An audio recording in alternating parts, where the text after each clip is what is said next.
Saudara-saudari, marilah kita mendengarkan renungan dengan judul Yesus melihat iman kita.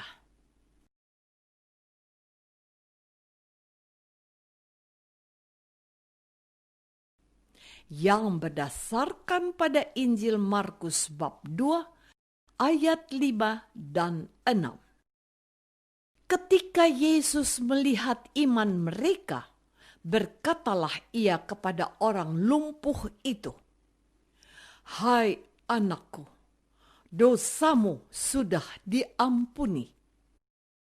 Tetapi beberapa ahli Taurat di situ berpikir dalam hatinya, "Mengapa orang ini berkata begitu? Ia menghujat Allah.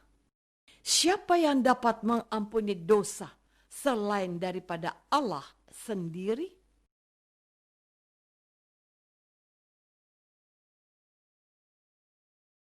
Dalam nama Bapa dan Putra dan Roh Kudus. Amin. Saudara-saudari terkasih dalam nama Tuhan Yesus Kristus.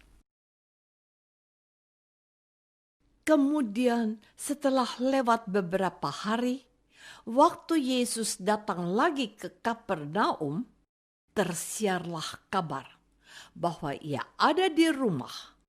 Maka datanglah orang-orang berkerumun sehingga tidak ada lagi tempat, bahkan di muka pintu pun tidak.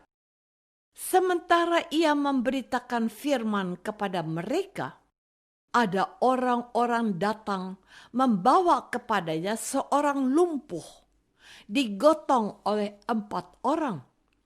Tetapi mereka tidak dapat membawa orang lumpuh itu kepada Yesus, karena ada banyak orang yang berkerumun di sekeliling Yesus. Maka 4 orang itu membuka atap yang ada di atas kepala Yesus. Lalu mereka menurunkan tilam atau tandu tempat orang lumpuh itu terbaring. Ketika Yesus melihat iman mereka, berkatalah ia kepada orang lumpuh itu, "Hai anakku, dosamu sudah diampuni." Tetapi di situ ada juga duduk beberapa ahli Taurat. Mereka berpikir dalam hatinya, "Mengapa orang ini berkata begitu? Ia menghujat Allah. Siapa yang dapat mengampuni dosa selain Allah sendiri?" Saudara-saudari terkasih, apakah hati kita juga pernah berkata-kata seperti ahli Taurat itu terhadap sesama? Kita tidak suka dengan kebaikan yang ditunjukkan dan menganggap sesama itu sombong atau penilaian negatif lainnya. Tetapi Yesus segera mengetahui dalam hatinya bahwa mereka berpikir demikian. Lalu ia berkata kepada mereka, "Mengapa kamu berpikir begitu dalam hatimu? Manakah lebih mudah mengatakan kepada orang lumpuh ini, 'Dosamu sudah diampuni,' atau mengatakan, 'Bangunlah, angkatlah tilammu dan berjalanlah'?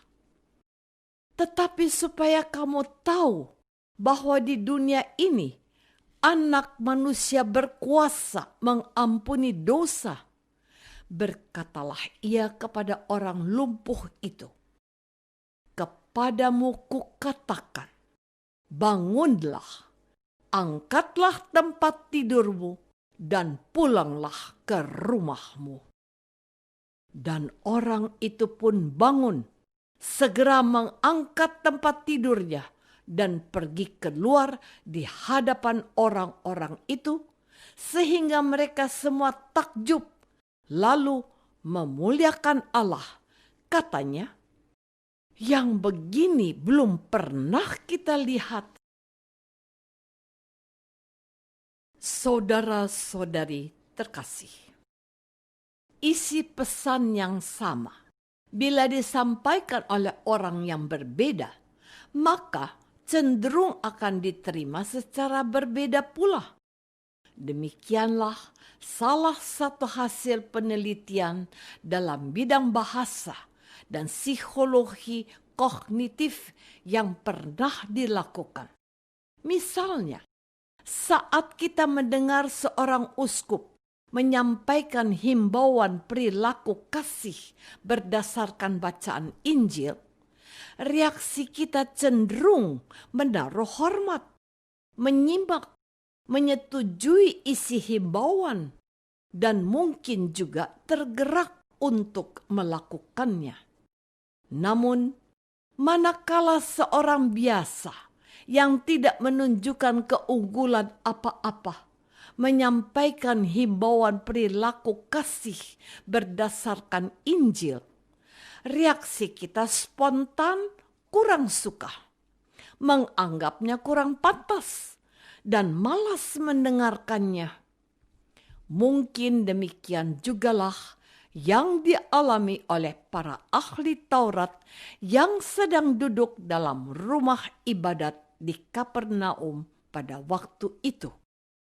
Ketika mereka mendengar Yesus berbicara mengampuni dosa orang lumpuh, sontak mereka merasa tersinggung karena menganggap Yesus tidak layak dan tidak pantas berbicara demikian.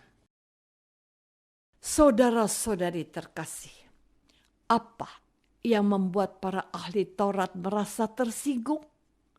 Apakah itu pandangan mereka tentang Yesus yang tidak layak dan tidak pantas? Apa yang membuat mereka menilai Yesus begitu? Apakah itu hasrat dan hawa nafsu mereka akan kebaikan yang menempatkan diri mereka sendiri lebih tinggi dan menempatkan orang lain pada umumnya lebih rendah daripada mereka? Kalau demikian, penyebab ketersinggungan mereka sebetulnya bukanlah perkataan Yesus mengenai pengampunan dosa orang lumpuh, melainkan keangkuhan hati merekalah yang membuat mereka merasa terganggu dengan perkataan mulia dari orang lain yang mereka anggap lebih rendah. Pernyataan pengampunan Yesus ini tentunya diterima secara berbeda oleh orang lumpuh dan semua orang yang bersedia mendengarkan Yesus. Orang banyak ini menaruh hormat pada pernyataan Yesus. Lucu bukan? Pernyataan Yesus yang penuh kuasa dan rasanya benar mutlak masih dapat ditolak oleh keangkuhan hati manusia.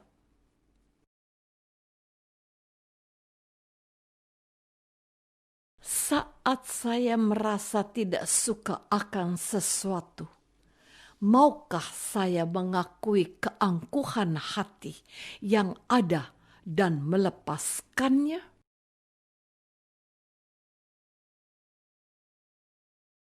Marilah kita berdoa. Tuhan Yesus, terima kasih atas firman-Mu pada hari ini. Saya sadar belum selalu menerima semua peristiwa hidup yang Engkau berikan dengan penuh kasih. Saya masih suka protes, marah, mengeluh, atau minimal bersyukur setengah-setengah saja atas rahmat kejadian dari-Mu. Saya masih mengangankan kejadian lain dan bertindak mengikuti keyakinan dan hasrat pribadi. Sembuhkan kami, Tuhan. Amin. Semoga kita semua selalu dinaungi dan dibimbing oleh berkat Allah yang Maha Kuasa, Bapa dan Putra dan Roh Kudus. Amin.